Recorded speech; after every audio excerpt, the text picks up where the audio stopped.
Which city is better for dating as an Asian guy, London or New York? And with us, we have a British expert friend, ZACC CHEN. Yo, what's good, guys? What's going on, man? Please introduce yourself. Hey, guys. So my name is Zach. I'm born and raised in Singapore. I did 2 years in the Singapore military before going to London for university for 3 years. Just graduated and moved out to New York. Okay. Dope, man. So you're going to be kind of our British perspective here because you spent a lot of time in London. You've spent time in New York. You've dated in both cities as an Asian man. So we're just going to have fun with it. We want to hear your perspective because obviously dating as an Asian guy, I feel like this is a big question because like wherever an Asian guy or a man, just any man, feels like his dating life can be interesting, then maybe he feels like he'd like to go to that city, right? For sure, yeah. No. To be honest, it's completely different in the UK and in New York, just in the short time that I spent here. I definitely speak on like having experience in both parts, not necessarily having too much experience in New York, but yeah, I'm sure I could provide some insights. That's fair. Well, you know what? We're going to run some clips of you on the Bunch of Bananas pod in UK. This is an Asian UK podcast. What's your top 5 Asian movies? For sure. Real ones know Shaolin Soccer's in there, right? Yeah. Shaolin Soccer's Where would in you put there. it? I'll say 5. I'll say Whoa. Because I grew up on that. That's fine. I grew up on it, and I'm starting You have to listen. You have to hear the other stuff as well. If Shaolin Soccer's in 5, what tops it? Because Shaolin Soccer Because that started. That started the whole. Bruce Lee, Enter the Dragon. Okay. That's 4. Right, let me start going up. I'll be so real just because I'm Singaporean. Crazy Rich Asians. I'm sorry. I have to because I respect what is done, but it's not in the top. I'm sorry, but I know. it's not about Shaolin Soccer. Right. number So one. okay, no, I'm on 2. You on 2? I'm gonna just say everything everywhere all at once. Okay, and it's looking. My list is mad right now, but it's just what's off the top of my head. Right? Your number 1 that has to be crazy, bro. Because Chungking Express, Wong Kar Wai. what? What was this? Wong Kar Wai. Let me see. These men don't know. Oh, you're about to be killed, bro. this? What is Wong Kar Wai is the GOAT, bro. You're Kanto, bro. You better catch some. I'm Vietnamese. I'm Singaporean, bro. I'm What is your top 5 East Asian foods? I'm gonna go with a strong 5. Korean. Also, it's slightly biased just because I do look a little bit Korean.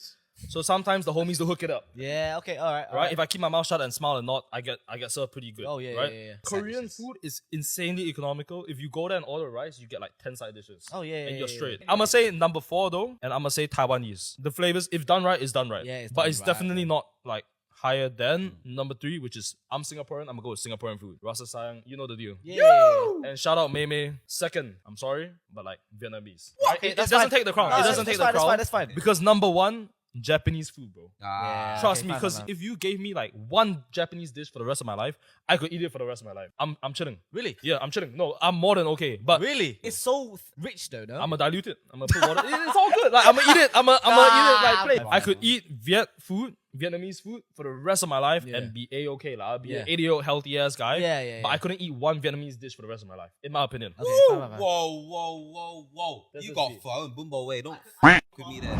Real quick, tell us about the Bunch of Bananas pod because like a lot of our audience, I'm sure some people out there are familiar with it. A lot of people are not. It is what? The premier British Asian identity podcast? I'd say so myself, man. Honestly, I'm really proud of the work that the guys are doing there. So I was kind of like on the podcast when it was kind of like on the up. And so they've grown a lot since then. To be honest, there isn't really a lot of like capacity for voices in the UK for Asians in the UK. And so I think that really they're championing a platform over there. What is the community like for Asians in the UK? Because I think a lot of us, we go, okay, obviously a lot of American culture, whether we like to admit it or not, originally came from the UK, right? The language that we're speaking and stuff like that. So what is it like for Asians over there? Because I guess they even have they're way more invisible than they even are in the United States, right?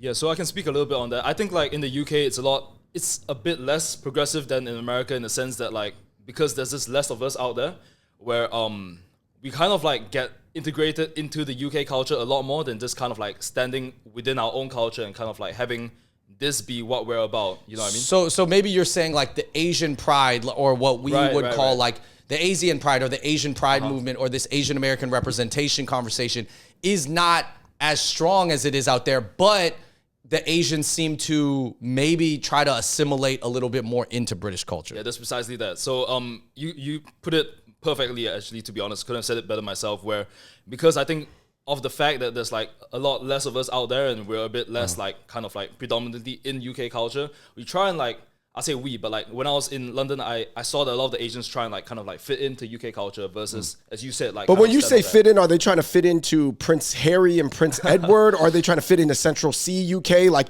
those are pretty much the two types of David Beckham. Those are like the types of UK that we are very familiar with in a simplistic archetype sense in America. And that's very true. And I think like really when you boil it down, it's two ends of the stick. Very rarely do you find people that are in between. So it's kind of, as you mentioned, the Central Sea Asians and the Prince Harry Asians that would fit under the crazy rich Asian archetype. All right. To get into this conversation about dating, there's just a few points, a few questions that I feel like I'm going to use to kind of like use as a measuring stick or a metric to rate dating in London. And this is completely unscientific, guys. I have very few facts on this. Zach doesn't have all the facts, but he has experience out there. So this is his opinion. But like generally, how is the average like Asian looking man perceived out there? You know what I mean? First of all, when they say the word Asian, are people referring to a South Asian or an East Asian? So that's actually a really, really interesting point that so the answer is South Asian. So when you say Asian in the UK, you're actually referring to a South Asian. It's funny because I'll tap into this just slightly, where you actually have to say East Asian, or you have to say, there's a funny little term called Oriental, which I never could really wrap my head around. But that's considered old school out here to say that. That is old school. No, it's considered offensive if you call somebody Oriental. For sure. Well, I've definitely been called Oriental, and I kind of looked at the guy funny. He's probably gonna be an older guy. You have it kind of a picture. Well, how would he say it? Would he be like, "Oh, nice to see the Orientals in the United Kingdom"? He's like, okay, actually, shout out to my roommate in the past, but you know who you are. So he kind of came up to me and he was like, "Oh shit, like bro, you're Oriental." I'm like, well, the last I've heard Oriental used was furniture and like chicken, right? So it's kind of crazy to be described as well. I was working in LA once, and there was this British tourist, and she was asking a coworker for me. She was like, "Oh yeah, the guy was helping me, the Oriental man," and then he relayed that message back to me, and I was like, I don't think she meant it mean, but she's like an old British lady, so I was just like, all right, whatever. All right, so I guess, what is the perception of the Oriental man in the UK? Yeah, so the perception of the, for lack of better words, the Oriental man in the UK is that, I'm just going to speak on what I know. It's someone that is kind of like a bit more square and a bit more like to the T of what an Asian stereotype would be in the US. Model minority. But even more exaggerated in the sense where it might actually be true in the UK. So not to say that there aren't like creative Asians out there, the Asians that are like, you know, pushing the boundaries, Asians that are representing Asian culture. But for the most part, like I'd say that from what I've seen, a lot of the Asians, or a large majority of the Asians in the UK kind of just fit that stereotype and are very happy to fit into it, which, hey, no right, no wrong. We're not ashamed to be the model minority. So you think that Asian guys out there are even perceived more stereotypically Asian than even, let's say, New York, where obviously 100%. There are all types of Asians here. Like even Oriental looking Asian guys, there's obviously a breadth. We got the street guys to everybody, to the finance guys, to the to the engineers, everything.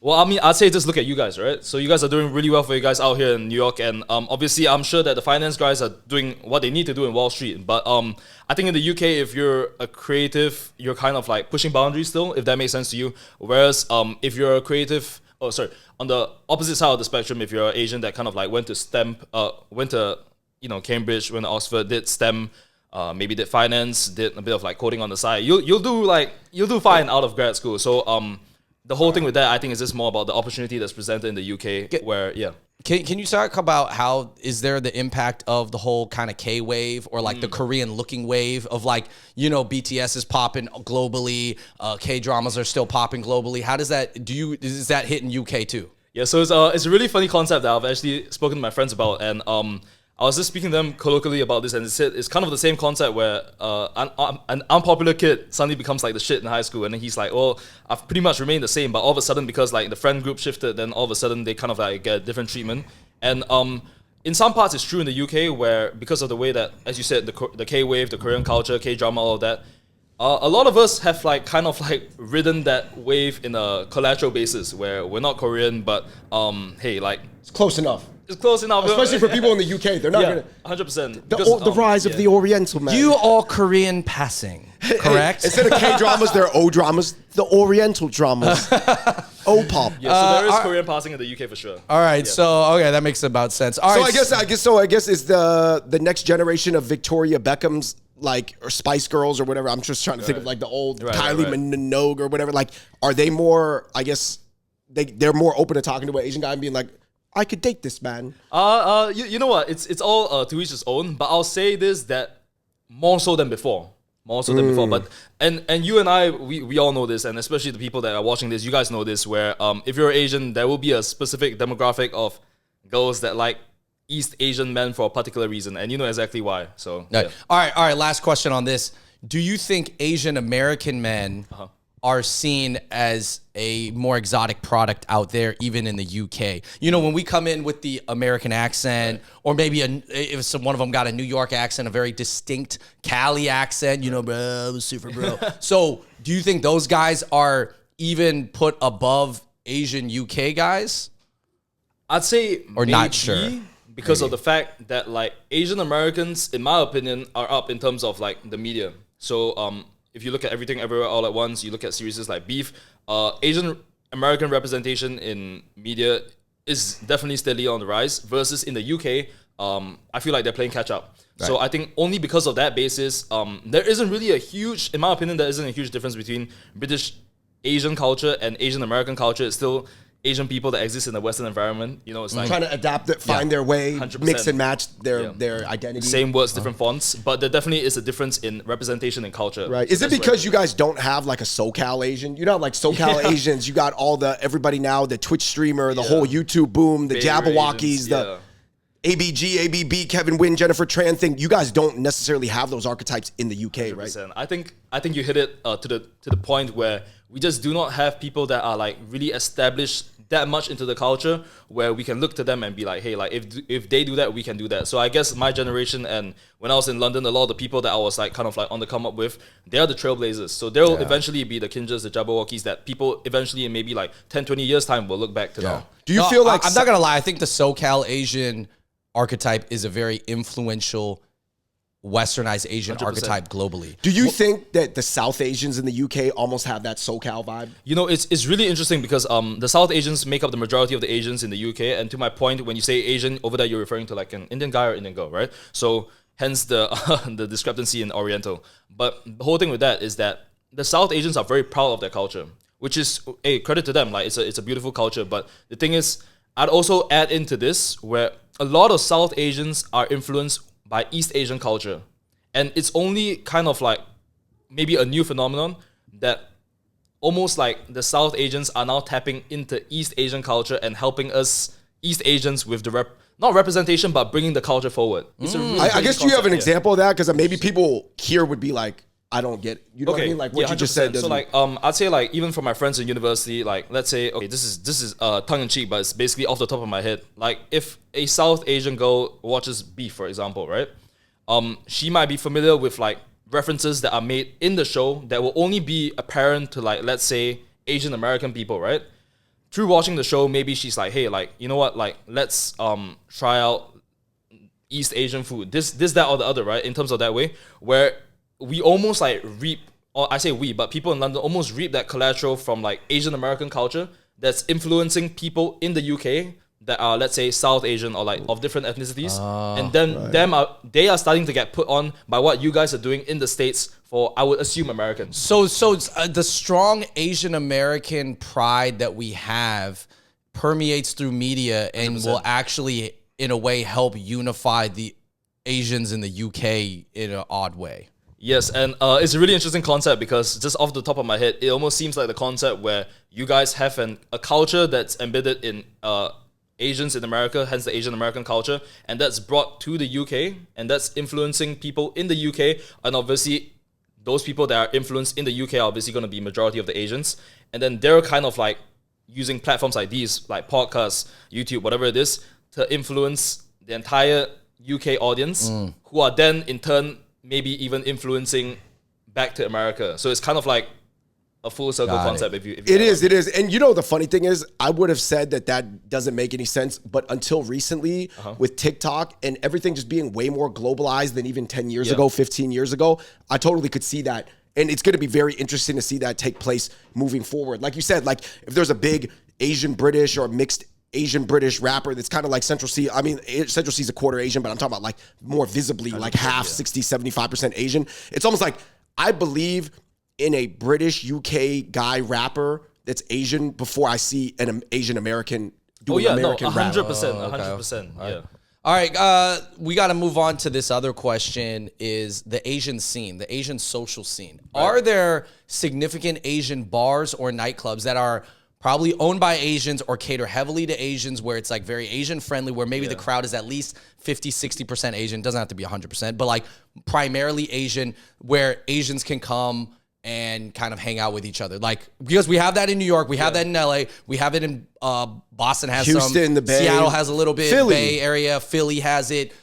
Do you have that in the UK? We hella have that in the UK. So in the UK, I'm gonna speak on the point of view of a university student in the UK, because and by UK we're talking about primarily London. Primarily London, 100%. Yeah, Okay. because well, I've only ever lived in London as a university student, and the amount of international students that are Asian or East Asian in the UK is absurd. It probably takes up like a large majority of the student demographic, to be honest.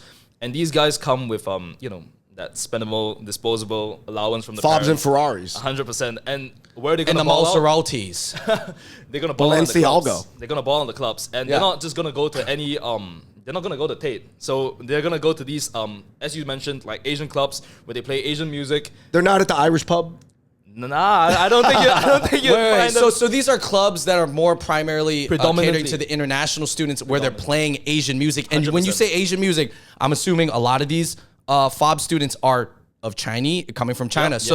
Are they playing like Chinese music? Like, are we talking about like Or Chinese K-pop pop or songs? Like, J-pop or like J-Chow or Higher what- Brothers, Wang Lee Home. What are we talking about? I've definitely heard my fair share of Higher Brothers in the club, but if I'm being so honest, just to cater to how the current trends are going, it's got to be K-pop. Right. It's got to be K-pop. But there are also Asian nights, and this is a very interesting gray area where there are Asian nights where it's only kind of like targeted towards Asian people, but the music it's Western. They'll play whatever. Right. So it's just an Asian night for the sake of that. That's more or less kind of what the clubs are out here. I would say they sometimes do mix in some K-pop once in a while, a viral Asian song, but I would say 80% of the music, even at Mission Nightclub, 100%. is going to be. Same So as can the you UK. just shout out some of the venues then? Just So shout out to Ministry of Sound. If you guys know, you guys know. And also the people at Abacus, you guys are doing God's work. You guys see me through 3 years of university, so shout out you guys. Yeah, I heard Abacus is that like the largest like ASU, like Asian Student Union, or like CSA? Like, So, is that the CSA of London? What is that? To my knowledge, let's see if I still remember this.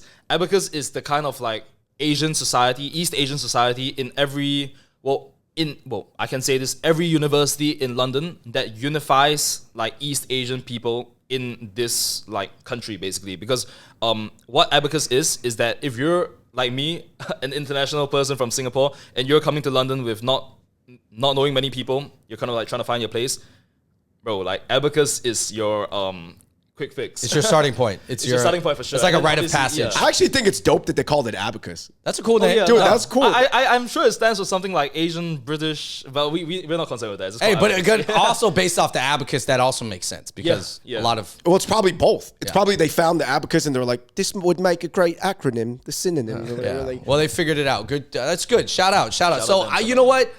Yo, I don't know if, when I'm going to go to London, but I'm going to hit up Ministry of Sound, and I don't know. I would imagine, I can only imagine how many times they're playing, we could go bun for bun. I just know that Chinese Made in people, China. they love, like, I noticed that a lot of Chinese people really do embrace Central C, though. And I don't know if I don't think it's just because he's like a quarter Chinese Honduran. Nah, they don't know that. They don't know that. Yeah, they just don't like, know that.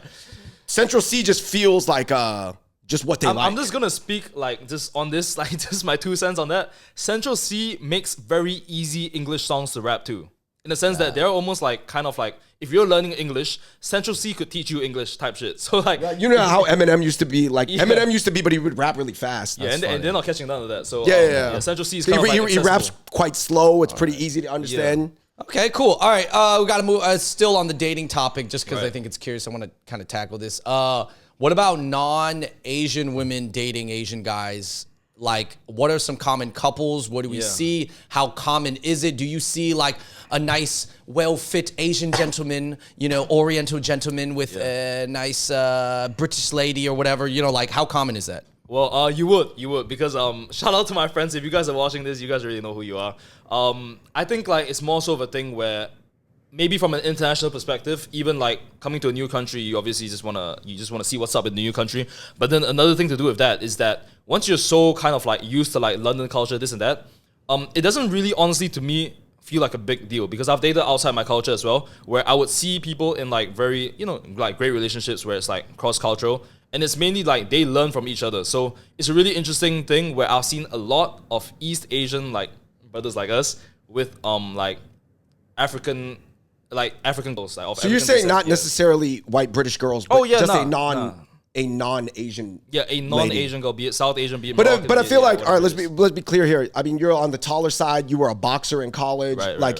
You know what I mean? Are we talking about you, or are we talking about like Hadley and Benedict from Hong Kong that are like from boarding, elite British boarding school? Or you would say it could be Hadley and Benedict. I mean, it could be, and well, shout out to Hadley and Benedict, and they could definitely get the attention from these girls, but maybe it just go over their heads because they're so in that kind of like prep school like box that they're looking at you with your blonde hair, blue eyes. I'm just gonna say it as it is. So if you're not that, then you're probably just gonna be Asian like them. Well, but shout out to these guys. Like obviously they can do whatever they want to do. So what styles of Asian guys play the best in the UK? Like, is it like you gotta wear the trench coat and look like you gotta have the pocket watch and like that old school like Victoria? Like, are you referring to a Burberry ad from 1982? like the gentleman, or is it kind of like your style, a little bit more like streetwear, urban? a little bit of a chav, do we? Yeah, like is it like you want to look like you're from not a Southie? What do they call it in UK? Like a more gritty guy. Like you want to look more roadman from the street. I forgot what it's called. Road? Is it waste man? I don't know. You. Yeah. So definitely for sure, like the trench and the pocket watch, all of that's all very, very financial bro coded. So these are the guys that you already know where you're gonna find them after work. You're gonna find them at a bar. They're probably gonna have like a Guinness in hand. They're gonna split the Guinness, and they're just gonna be the lads. They're part of the lads. They claim them. So I can speak on like people like me and like people like Asians in the creative space. Honestly, we don't really care about like if she's bad, she's bad. You know what I mean? So like I definitely feel that like with that mentality, you kind of like open yourself up to a lot more conversations, and you're not just like this person that's unapproachable. And maybe in that sense, you're right. The finance bros, whether we're talking about FiDi or Midtown New York or was it whatever FiDi London or even Soho New York. I mean, Hong Kong, that's a very like global archetype. So you're saying some guys fit into that, but obviously that's not your archetype. That almost was my archetype. So I almost went to investment banking bank in Singapore, but I chose a more fulfilling path. Well, let me tell you this: if you didn't take the creative route, I don't know if we're talking to you right now. That is because true. I don't know if we meet. Right? But I guess last but not least, as far as the dating topic, I mean, it seems like my idea is that London, obviously, it's similar to New York and America in the sense that, like, if you're a decent, well put together Asian guy, you're just sociable, and you got a chance out there. But there's just a different demographic of women. It's like not like LA where obviously you could date like Latina women that there's not, I'm assuming a lot of, I mean, maybe there might be Spanish, there might be Spain people out there, right? But there's not as many like South what are the demographics of London? Like what you said a lot of women that are what, like Moroccan, Nigerian like or Moroccan or Lebanese? So actually, to be honest, like London in particular has a large like African influence, right? So like be it Nigerian, be it like Somali even. And then obviously when you go down, it's like you got Morocco, and then you got like kind of like the Middle East, like Lebanese, like because it's right there geographically, right there. So and also Eastern Europeans. So I would say that apart from like British, there's almost like every single other culture in London that's equal in that half. So like half of it is British in London and only London, and then the other half is just like everyone mixed in. Right. But you know, when you're referring to these other groups that are in large number, do they keep with their own culture? Like let's say, for example, I'm an African British person. Am I mostly listening to Afro beats and like stuff that emanates from Africa, like Burna Boy, and obviously I know he lived in London too, or am I being more like the Asians where you're like kind of fitting in with the pre-existing system? Yes, or are they more putting their flavor on it? I think the thing with that is that it's all to do with which archetype that you belong to, because there definitely are a lot of guys out there that are on that, you know, like watching football and just like, you know, that whole like archetype, which is cool. Become a soccer hooligan. 100%, yeah. But then there's also another archetype where it's like, hey, like we're all the way in London. It's a melting pot similar to New York. Like why not let's just see like let's learn about other people's culture. And sometimes like in my opinion, what's the best thing about London and a city like New York is that you have a melting pot, so each culture takes the best out of what the other culture is and learn from it. Not in like an appropriation sense, but in terms of like I've got like Turkish boys that put me on the Turkish food, and it's some of the best food I've ever had in my life. Would I have had it in Singapore? Probably not. But I think it's beautiful in that aspect here. Right. I guess, do you see, and this is just, we got to ask this question. Is it like, do Asian girls in London mostly date white guys, or do they date Asian guys, or is it just depending on their archetype? Yeah. Because obviously in America, we would assume that an ABG type Right. more dates a ABB. Right. Would I be an AV? I don't know. I'm just trying to visualize. Yeah. Honestly, you, I think you could fit into that archetype, but it'd be different too. But then it's like, or is it like different, or is it similar, or is it like, you know, like you assume that an Asian girl in a white sorority in America probably dates white guys, right? But then if she's in an Asian sorority, she probably dates Asian guys, and if she's outside, it could go either way. Is it 100%? I think it's only because we're in New York. That's why we're having this conversation. It's kind of like, this is a layered question where I'll answer the first question in terms of like Asian girls dating white guys and like mid-white guys at that. I'm sorry, guys, but it's kind of like a common thing among like America and in the UK as well. It's kind of like it might be the way that they were brought up, or it might just be a preference thing. But it's kind of like, I've seen that even in Singapore where I'm from. And then on the other flip side to that question is that like, would they be dating like outside of their race? Is what I'm hearing from the question. And the answer is yes. And it's only because of like, we share common spaces. We share clubs, we share workspaces, we share like gyms. I mean, I'm of the thinking that if you're bad, you're bad. Like, I don't really like, so obviously it could even be a plus where you get to learn about a different culture. And I definitely think that like, there are those that stick within that box, and then there are those that kind of like, you know, like learn about different cultures and explore what's out there, and it's either or. All right, so which one was better, New York or London for dating as an Asian guy? You're from Singapore. Right. Not necessarily stereotypical, not necessarily fitting all the model minority check boxes. Just but pure dating, like going on dates and feeling like when you walk the streets, you're seen as an attractive person. Which city so far, in your experience, is better, New York or London? New York. Because in London, bear in mind, you're in Europe. These European guys are like to you guys, it's like 6'3" trench coats, like Nordic Dutch guys. It's just different out there. You're saying there's more Scandinavian guys that you got? No, it's definitely, girls love those dudes. No, those dudes, they love the Norwegian dudes. Like, well, I mean, they are tall. Yeah, like, I'm not gonna lie, they're tall. And I think like in America, it's one of those things where because Asian culture, in my opinion, is more ingrained here, where there's not so much explanation that you need to do before you kind of like get to the real conversation topics. Because I feel like in London, if I was talking to a girl, let's say I met her in a club. Wait, you talking about Asian or non-Asian? Non-Asian. So like you meet a non-Asian girl in a club in London. Let's set the scene. Let's say she's from where, like I don't know, like Egypt, right? Just a random example. Okay. Actually, Egypt. People from Egypt will know. Let's say she's from the UK, right? So she's British. She's as British gets. There's a lot of loopholes that you have to jump through before you even get to like a genuine conversation about getting to know the other person. Where it's like, where you from? Oh, where you from? You know, and then there's that. And I think it's just in America, people like, not that they don't give a shit, it's just that they're like more informed of like Asian culture, where it's like, okay, let me just talk to you point blank, as opposed to like, oh wow, like this is such a different person, you know, as a whole. So yeah, people feel like it's an uncomfortable conversation to have here, because they're like, am I being racist right now? But you're not though. Like, I mean, well, it's only racist if you want to be, but it feels like they tiptoe around it, and that creates a lot of like awkwardness. You know what I mean? All right, you heard it here. The verdict is New York City, baby. No, Andrew, let's answer the question. So should Asian guys on a, I don't want to say bachelor party, but a boys trip go to London, or you're like, nah, go to Poland? Well, so you're saying in Europe? Yeah. I say go to London, but when you go to London, just know that the cards are stacked against you, and may the best man win.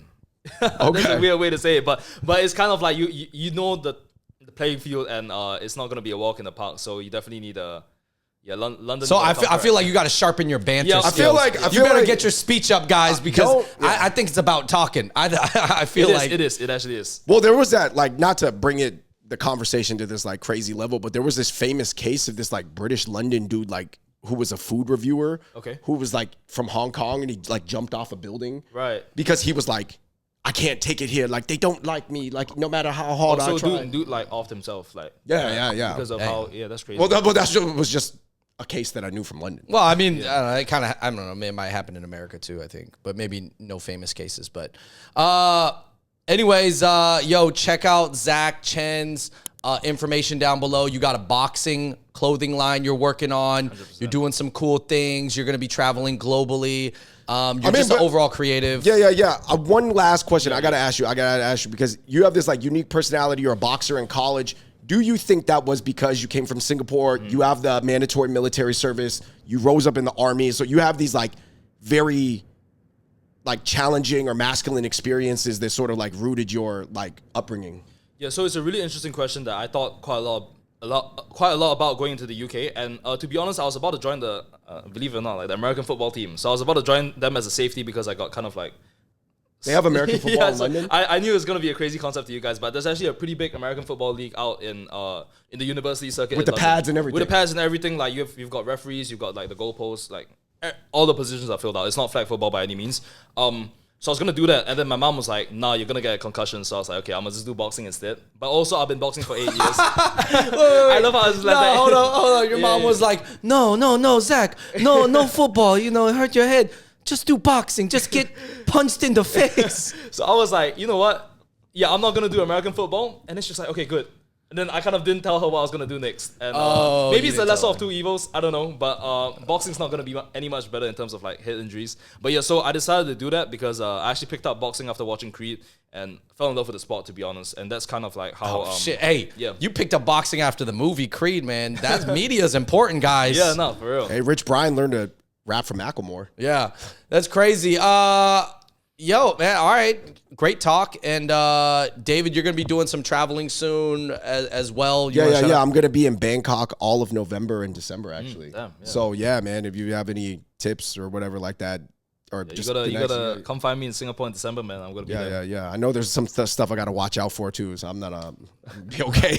All right. Creating a network of globally creative And Asian men. actually, Let's go. if you want to help create like a global network of like, you know, Asian guys and non-Asian guys too that help each other out, let me know in the comments section below. I mean, let me know, sign up at my newsletter link in the comment section below because I'm working on a project that is going to be like half in Asia, half in the West. Yeah, long story short, I mean, why don't you just tell them real quick what you're going to be in New York doing, and if they want to connect with you, what are you doing? So, yeah, you guys can probably find all my socials down below. I just moved out to New York. I've just been here for like actually 2 weeks. So it's been a crazy series of events. I'm working with a music label out here, shout out Half Moon. I'm working on my own boxing brand, shout out Undisputed. And also, I actually started a daily vlog, so you guys are going to see this episode probably already when it's out. So, yeah.